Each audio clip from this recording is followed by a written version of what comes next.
For more than 70 years, air power followed a simple formula.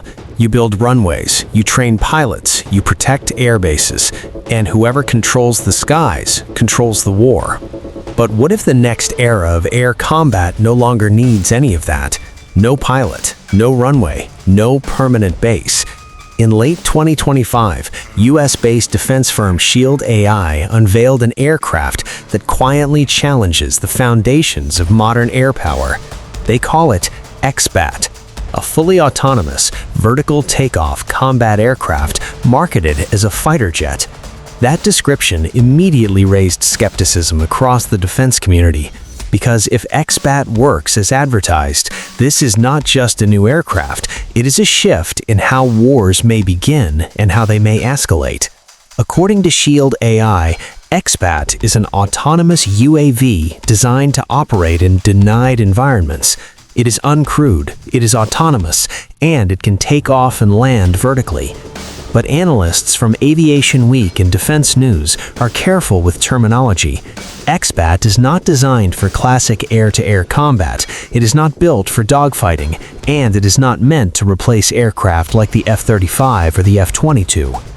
Instead, Expat belongs to a different category, a distributed autonomous strike platform. Its value is not air superiority, its value is access.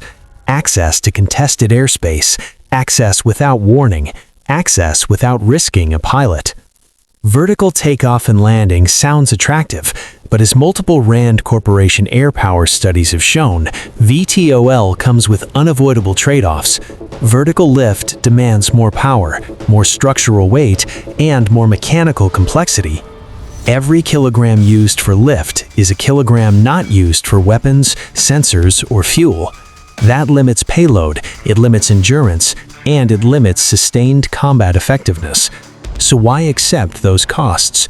Because VTOL breaks one of modern warfare's most fragile assumptions, the runway. Fixed air bases are among the first targets in any high-intensity conflict. Expat is designed to operate without them, and that changes the geometry of air power. The most important part of Expat is not its airframe, it is its software. Shield AI's HiveMind autonomy system is designed to operate when GPS is denied, when communications are jammed, and when human control is limited or unavailable. According to reporting from Air and Space Forces magazine, HiveMind enables autonomous navigation, mission execution, and adaptation without continuous human input. This is not remote control. This is mission autonomy, and that distinction matters. Shield AI does not publicly claim that Expat will independently authorize lethal force. Most analysts believe it will operate under a human-on-the-loop model.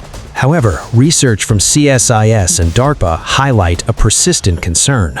Autonomy performs well in structured environments, but real combat is not structured.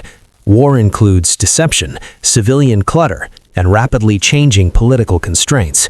Machines process data faster than humans, but they do not understand context better. That gap introduces ethical, legal, and strategic risk, especially at machine speed. China is pursuing autonomous air combat through a different philosophy. Platforms like the GJ-11 Sharp Sword and the Fu-97 Loyal Wingman emphasize stealth, manned-unmanned teaming, and runway-based operations. Chinese military writings, frequently analyzed by Western think tanks, suggest a preference for hardened air bases, distributed runway networks, and centralized command. In simple terms, China reinforces the airbase. The United States, with Expat, experiments with bypassing it entirely. That difference matters most in regions like the South China Sea, the Taiwan Strait, and the Pacific Island chains, where access, not air superiority, may define the opening phase of conflict. At this point, it is important to slow down, because not every innovation becomes a revolution. VTOL has limits. As Aviation Week repeatedly notes, VTOL aircraft sacrifice payload and persistence. Expat may reach contested airspace, but it may not carry enough mass to shape outcomes on its own. Autonomy is not judgment. CSIS research shows that artificial intelligence struggles with ambiguity. Fast decisions are not always wise decisions. Operating without communications also limits flexibility. Defense news reporting highlights that missions change, sometimes after launch. Autonomous systems cannot always adapt to political realities in real time. And while Expat is uncrewed, that does not make it cheap. Pentagon budget assessments show that software-heavy systems carry hidden sustainment costs. Uncrewed does not mean disposable. Finally, adversaries will adapt. China is already experimenting with highway operations, hardened shelters, and counter-drone air defense systems.